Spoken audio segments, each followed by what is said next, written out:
하나님 말씀 요한복음 6장 5절에서 15절까지 말씀입니다. 신약성경 152페이지 요한복음 6장 5절에서 15절까지 말씀, 제가 봉독하겠습니다.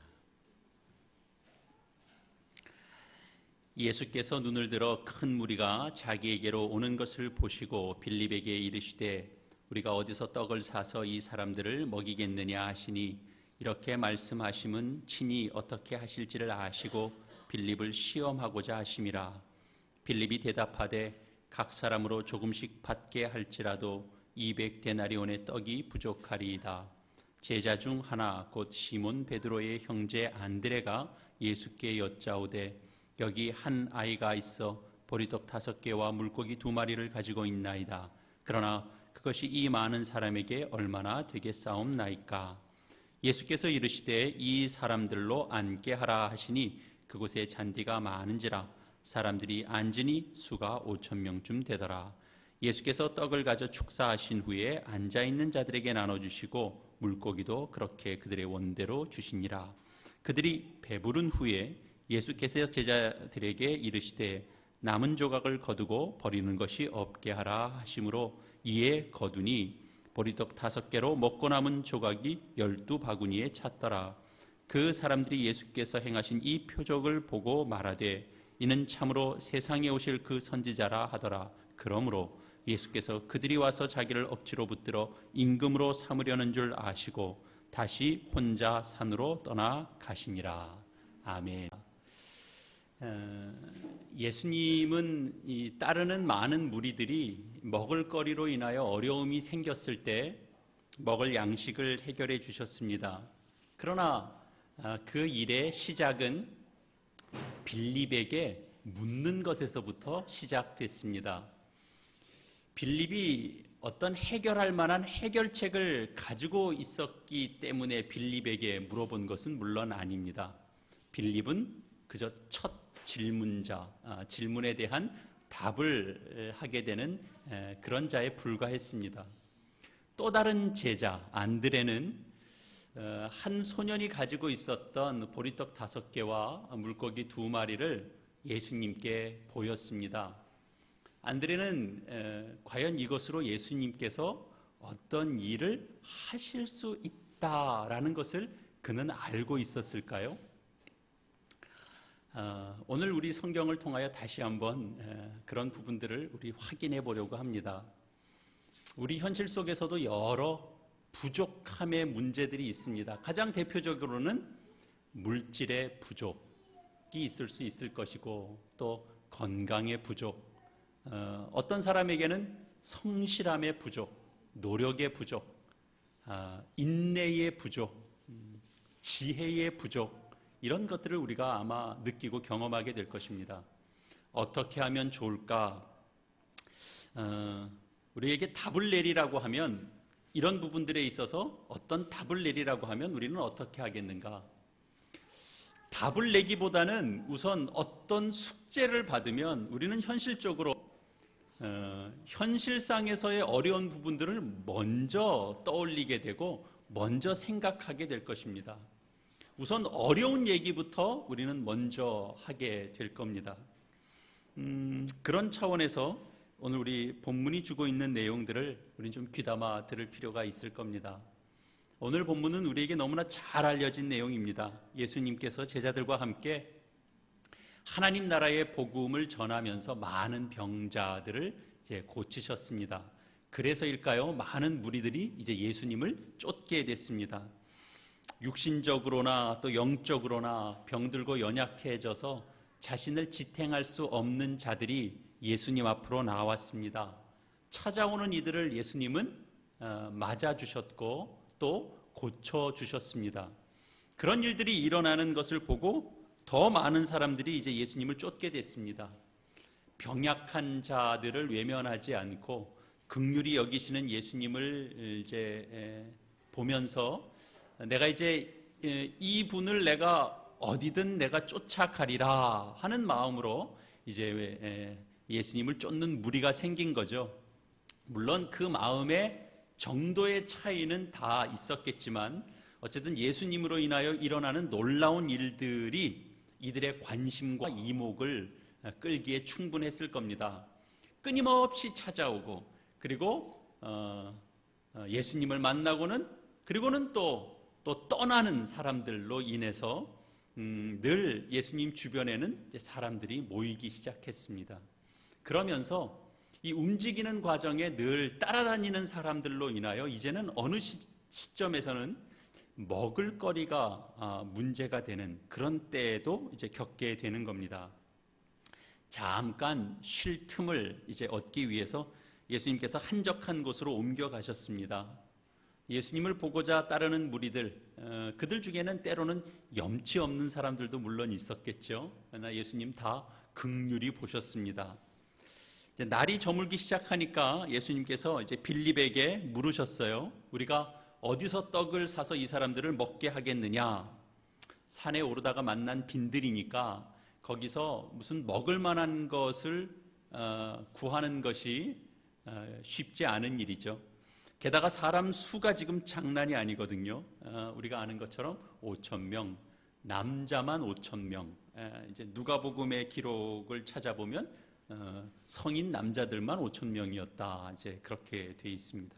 그러니까 우리도 보면 일을 딱 맞닥뜨려서 무슨 일을 맡기면 우리가 할 만한 일이 이렇게 느껴집니다. 그리고 어떤 일은 엄두가 안 나는 그런 일들도 있습니다. 이쯤 되면 사실은 엄두가 잘 안 나는 그런 일입니다. 상황도 해가 지금 어두워져 가는 그런 때이니까 상황으로도 봐도 그렇고 예수님께서 빌립에게 물은 그 내용의 핵심을 봐도 그렇습니다. 이건 엄두가 잘 안 나는 일입니다. 예수님께서 상관하지 않아도 되는 일에 괜히 나선 일은 물론 아닙니다. 눈으로 보면 지금 주변의 상황들 속에서는 사실은 나 몰라라 할 만한 상황은 아닌 겁니다. 예수님을 쫓아오고 있는 무리들이 이제는 쫓아오다 먹을거리도 떨어져 있는 그런 상태고 심신이 허기지기도 하고 지쳐있는 상태인 것이 주님의 눈에도 다 보이기 때문이죠. 이 무리의 딱한 형편, 그건 알겠는데 사실은 그렇다고 해서 누가 섣불리 나설 수 있는 그런 상황도 물론 아닌 겁니다. 그런 상황을 모를 리 없는 예수님께서 이제 빌립을 꼭 집어서 이 무리를 어떻게 할 것인가 하는 것을 물으신 겁니다. 이것을 보고 이제 성경은 이 일을 두고 빌립을 시험하기 위해서였다라고 말씀합니다. 무슨 뜻이죠? 함정을 만드셨다 그런 뜻은 물론 아닐 겁니다.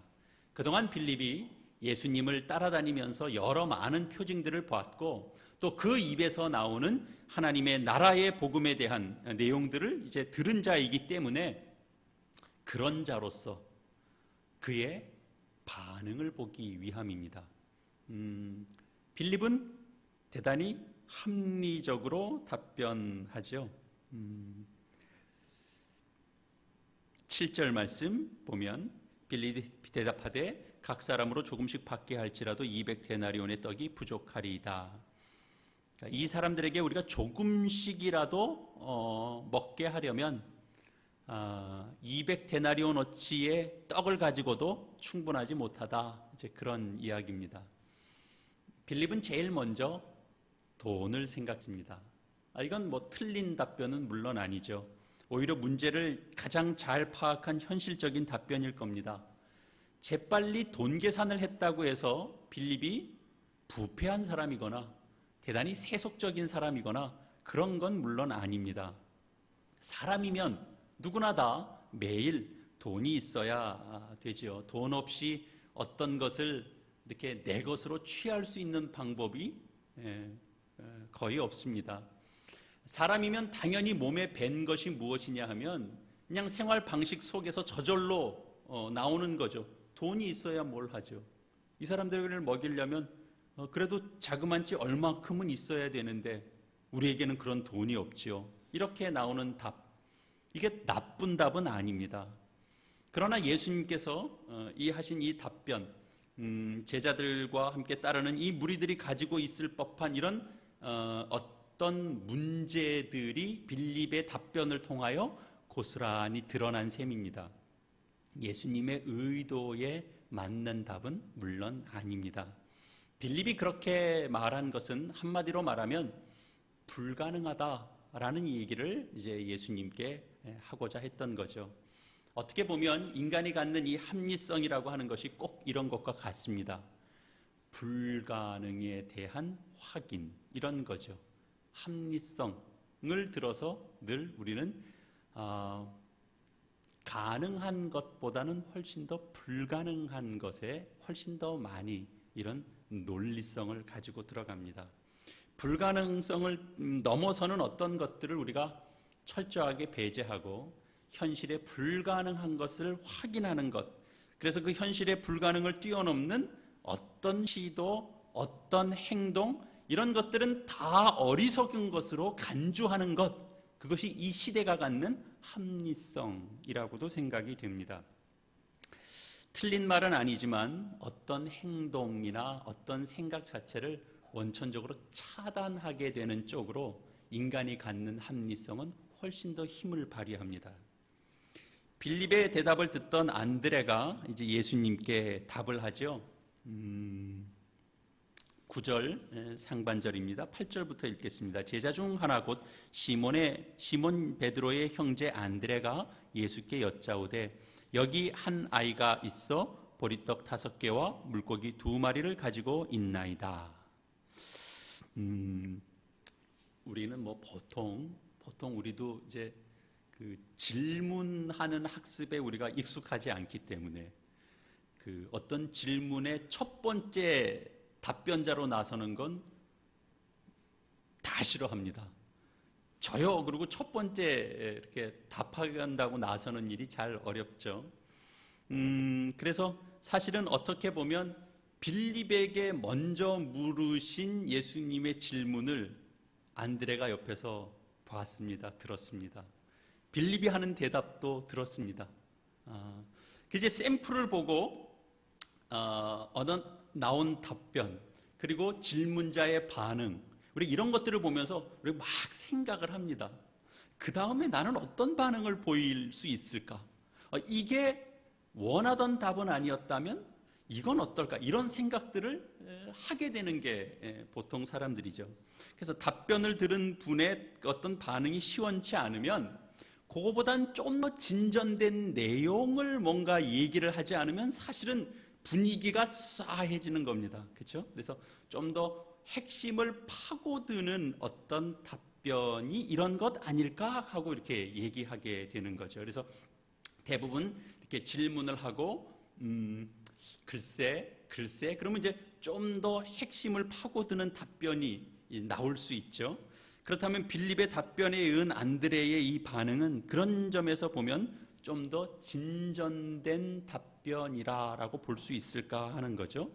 그러나 이런 내용이 이제 이렇게 이어집니다.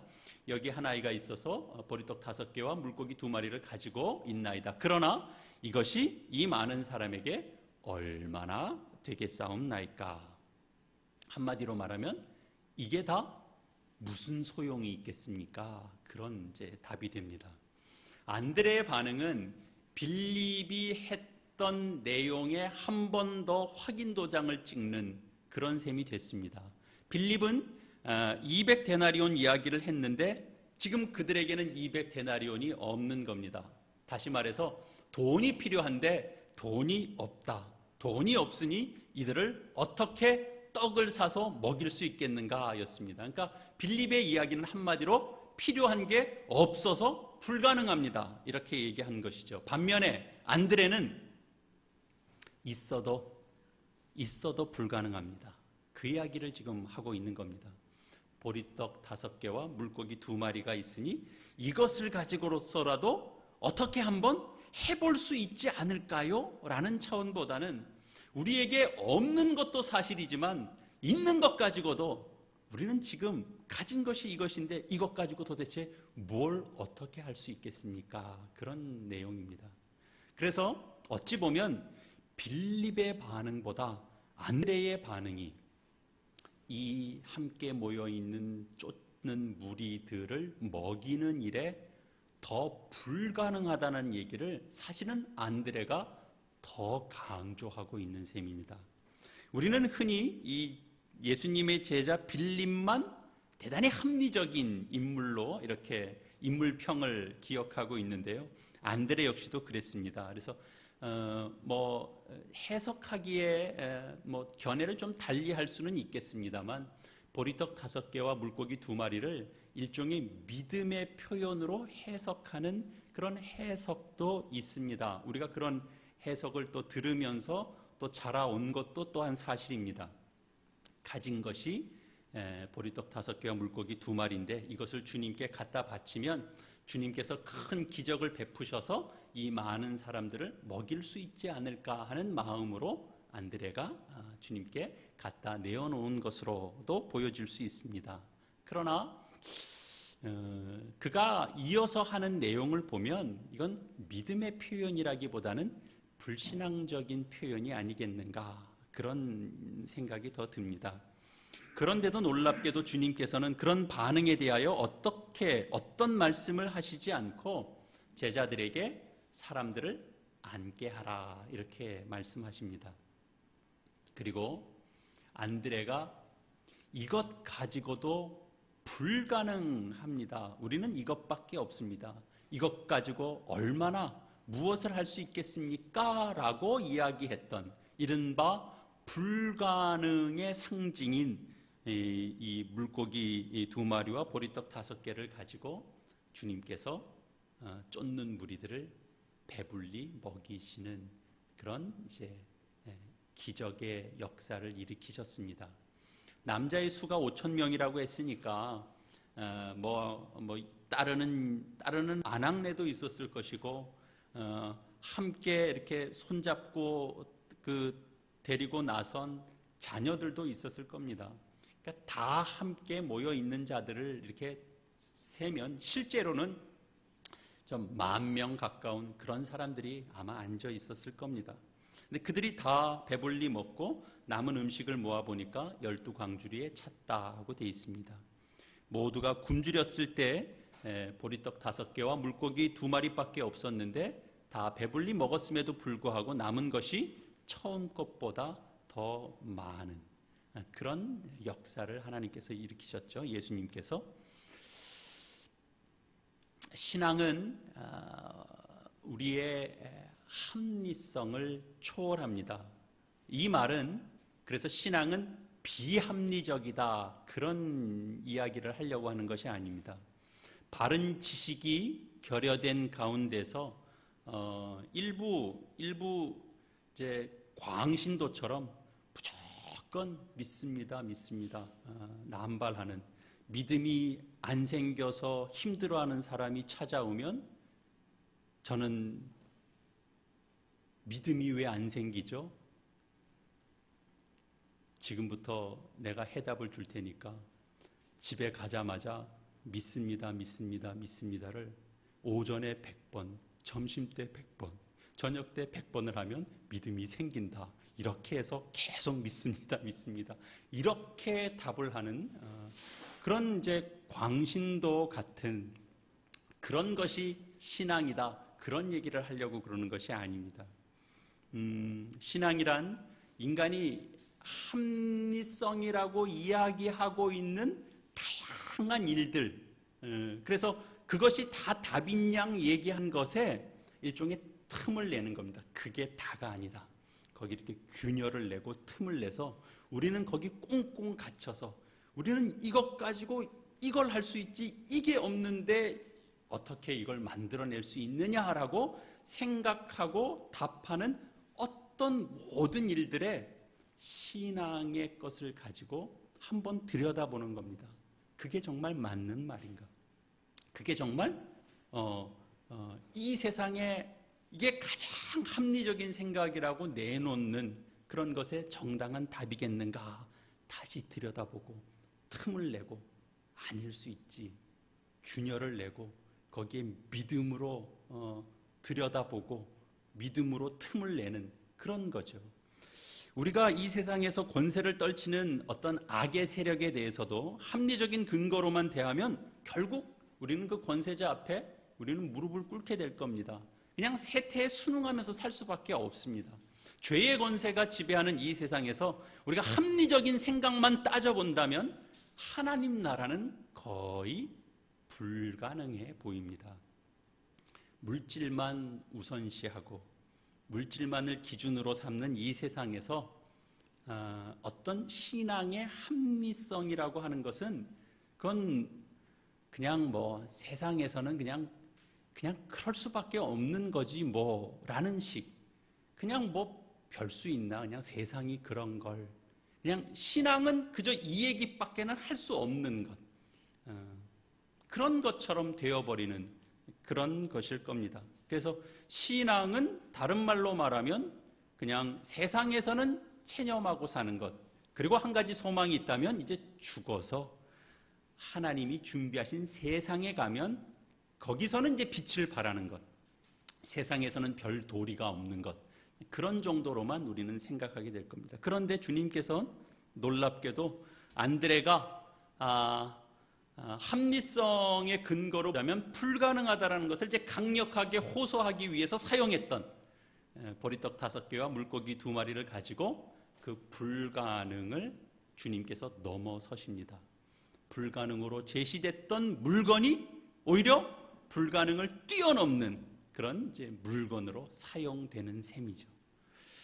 날이 어두워져서 빈들에서 정말 먹을 것이 없었는데 그 오병이어 가지고 풍성한 식탁이 베풀어졌습니다. 한 소년이 가지고 있었던 초라했던 그런 먹을거리가 안드레 손에 의해서 이제 드러났을 때는 그냥 불가능의 상징이었는데 그걸 이제 주님의 손을 거치고 무리가 받아들였을 때는 그때는 이미 그것은 소년이 제공한 게 아닙니다. 주님의 손에 의하여 하나님의 크신 능력이 거기에 함께하고 그리고 배불리 먹여지는 놀라운 은혜가 일어났던 하늘의 양식이 된 겁니다. 소년이 제공한 걸로 배불리 먹은 게 아니라 소년 속에 들려졌던 불가능의 상징이 주님 손을 거치고 하나님 앞에 들려지게 되자 하나님이 거기에 능력의 은혜를 담아주시니까 그건 다른 것이 되는 겁니다. 하늘의 양식이 된 겁니다. 빌립은 굶주리고 그렇게 그 허기진 그런 문제 앞에 습관적으로 반드시 필요한 건 돈을 생각했습니다. 안드레는 수중에 지극히 초라한 것, 지극히 보잘것없는 보리떡, 생선 이겁니다. 이것만 생각했죠. 그러나 그것이 주님의 손에 들려질 때 그것이 얼마나 큰 능력을 발휘하게 될지에 대해서는 사실 그들은 잘 몰랐습니다. 그런 생각은 하지 못했습니다. 이것이 주님의 손에 들려졌을 때는 어떻게 될지 그들은 몰랐죠. 당장에 수중에 돈이 없다는 것밖에 생각하지 못했고 그것은 당장에 없는 것을 확인하자 불가능하다라는 것 외에는 달리 생각하지 못했습니다. 예수님은 안드레 손에서 오병이어를 받으시고 이 허기진 불쌍한 무리들을 이렇게 어여삐 긍휼히 보시고 그 무리들을 바라보던 그 시선을 이제 하늘을 향해서 시선을 하늘을 향하셨고 하늘에 계신 하나님을 향하여 이 무리의 굶주림을 채워주시기를 이제 예수님께서 구하셨습니다. 구하실 땐 이미 주님 속에는 하나님께서 이미 이 무리를 채우고 먹이실 그것을 이미 시작하시고 허락하셨다라고 하는 것을 주님은 이미 알고 있었고 그래서 예수님께서 축사하셨습니다. 축사하셨다라는 건 감사의 기도를 드렸다 그겁니다. 드시고 하늘을 향하여 드시고 그리고 감사의 고백을 이미 하시는 겁니다. 주님 감사합니다. 감사합니다. 그리고 나누셨습니다. 그러자 턱없어 보였던 그 음식이, 무슨 소용이 있겠냐고 했던 음식이 10,000명 가까이 있는 사람들을 채우고, 그리고도 남는 그런 양식이 됐습니다. 예수님께서 이 일을 시작하실 때 빌립을 시험하고자 했다 그랬습니다. 빌립을 가르치고자 했던 건 바로 이런 것입니다. 불가능해 보이는 일 앞에서 빌립을 다시 세움으로 인해서 그 불가능해 보이는 일 앞에 빌립을 가르치고 교훈하고 싶었던 겁니다. 아직 연약하고 아직 여물지 않은 믿음이 있습니다. 당연히 어려움과 환난이 있으면 쉽게 흔들리고 무너져 내릴 수 있는 그런 믿음을 이제 어려운 숙제, 어려운 문제 앞에 둠으로 인해서 당연히 연단을 겪을 수밖에 없습니다. 그 연단을 통해서 더 견고하고 더 굳건한 그런 믿음을 갖게 하려는 것이 예수님의 의도셨던 거죠. 우리는 우리가 맞닥뜨리고 있는 현실에 비해서 우리가 가지고 있는 자원은 늘 언제나 턱없이 부족하다, 그런 생각들을 많이 합니다. 그러면서 현실적인 좌절, 절망, 실망, 이런 것들을 경험하죠. 절망적인 현실 인식 가운데 우리는 다양한 모습으로 사실 우리는 존재하고 있습니다. 문제의 해결은 언제나 그 부족해 보이는 물질의 충족으로만 연결되어 있을 때 해결된다, 이렇게 우리는 생각합니다. 그러나 여러분, 배고픔을 경험했던 무리들이 그 배불리 먹은 그 시간은 그나마 문제를 해결해 줄 것으로 제시됐던 그 200데나리온이 충족됐기 때문에 그 문제가 해결된 건 아니었습니다. 어디서? 돈이 생겨서, 돈이 없어서 떡을 사서 먹일 수가 없습니다. 그랬더니 주님이 걱정하지 마라, 저기를 봐라. 그랬더니 거기 이렇게 돈자루가 있어서 우와 돈이다 그래서 돈 사주고 이제 고을 밑으로 내려가서 거기서 막 떡을 사가지고 그렇게 나눈 게 아닙니다. 오병이어가 예수님의 손에 들려졌기 때문에 그걸 통하여 그들의 굶주림의 문제가 해결됐죠. 우리는 이제 이 자본주의식 사고가 사실 우리 몸에 그대로 배어 있습니다. 자본주의가 나쁜 건 아닙니다. 우리 모두가 다 그 혜택을 입고 삽니다. 그러나 이제 이 자본주의적 사고방식 중에 사실은 그 적지 않은 그 위험적 요소가 있습니다. 그걸 신앙 안에서 우리는 확인해야 됩니다. 경계해야 되는 거죠. 교회 안에서도 이런 사고는 얼마든지 침투할 수 있습니다. 어떤 생각? 교회 일도, 주의 일도 돈이 있어야 된다, 그런 생각. 이 말을 뒤집으면 어떻게 되냐 하면 주의 일도 교회 일도 돈이 없으면 아무것도 못한다, 그게 이제 결론으로 나오죠. 돈의 힘이란 이 자본주의 세상에서 대단히 힘을 발휘합니다. 그러나 이 돈이 절대적이다라고 하는 이 말이 얼마나 무서운 말인가. 이런 사고는 곧 하나님의 일, 그런 것도 하나님의 일도 하나님이 하시는 것이 아니라 돈이 한다, 물질이 한다. 하나님의 일도 물질이 없으면 할 수도 없다, 그런 생각이 들어오는 거죠. 이런 게 이제 우리 속에 경계해야 되는 것입니다. 돈의 위력 앞에 사람들이 머리를 숙이게 되고, 돈의 위력 앞에 사람들이 하나님께 경배도 돌리고 그렇게 생각하는 것. 그게 이제 인간이 갖는 합리성, 자본주의 사회 속에서 우리가 갖고 있는 그런 생각들, 이런 것이 신앙에도 그대로 영향을 끼쳐서 때로는 주의 일, 교회 일에도 우리는 그런 생각들을 하게 되는 것이죠. 교회는 갖고 있는 자원이 많아야 문제없이 잘 돌아갈 것 같죠. 그러나 그렇지 않습니다. 자원이 없으면 안 돌아가고 자원이 많으면, 은사가 있는 사람들이 많으면 교회가 잘 돌아가고 은사가 없다고 그러는 사람들이 있으면 교회 일도 아무것도 안 되고 그렇지 않습니다. 반대로 교회는 여러 가지 그 자원이 없다고 해서 포기해서 안 되는 거죠.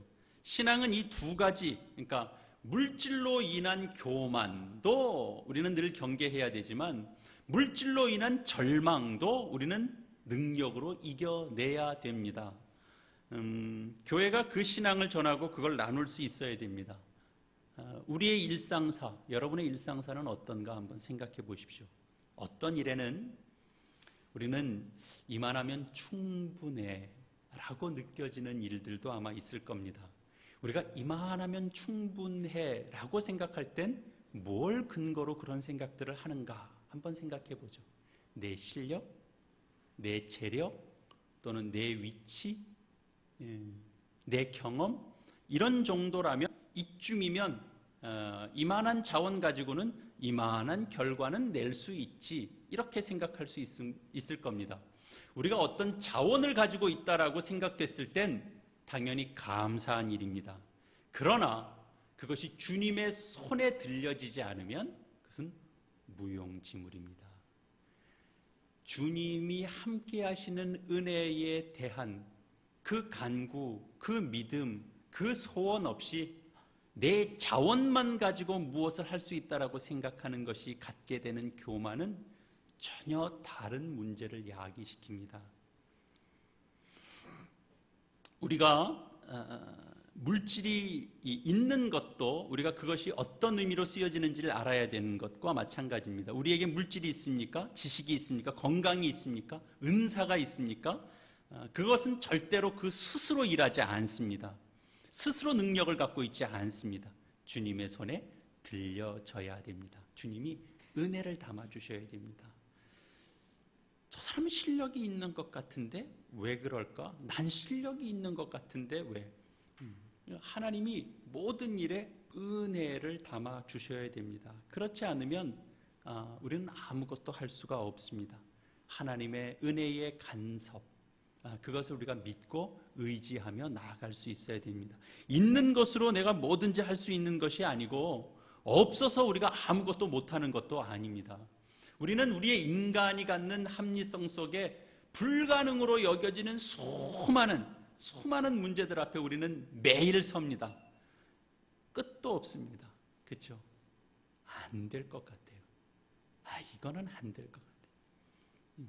요거까지는 내가 가진 걸로 할 수 있을 것 같은데 여기는 안 될 것 같아요. 그런 문제들의 끊임없는 숙제들을 우리가 늘 맞닥뜨립니다.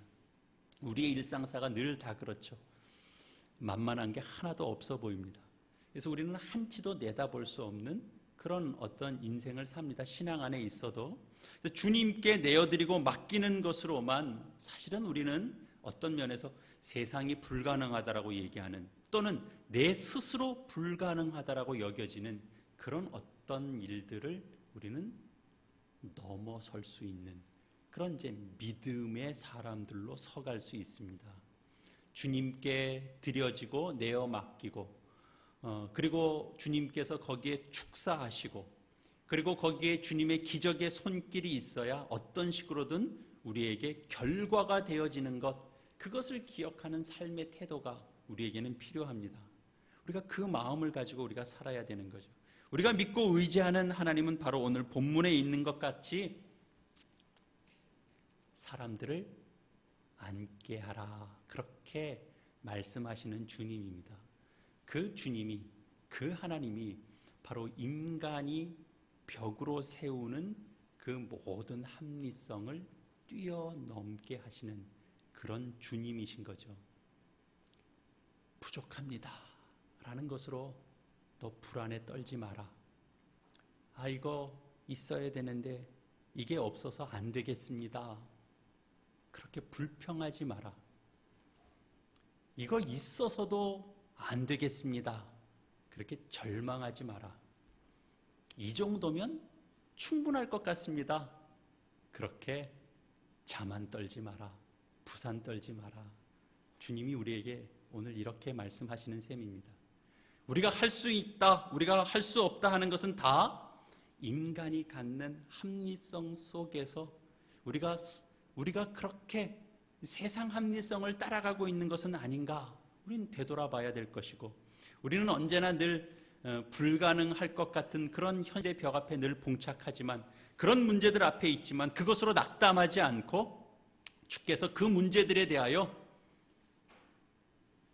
개입하시고 축사하시고 감사의 기도를 올려드리고, 그리고 그것을 기대하는 자들에게 앉게 해라, 내가 그 일을 내가 할 것이다 라고 말하는 그 주님이 있다라는 것에 우리는 늘 그 믿음이 있어야 됩니다. 그 하나님의 일하심, 그 주님의 일하심, 그 역사하심 속에 우리가 갖는 그 불가능의 벽들을 넘어설 수 있어야 되는 거죠.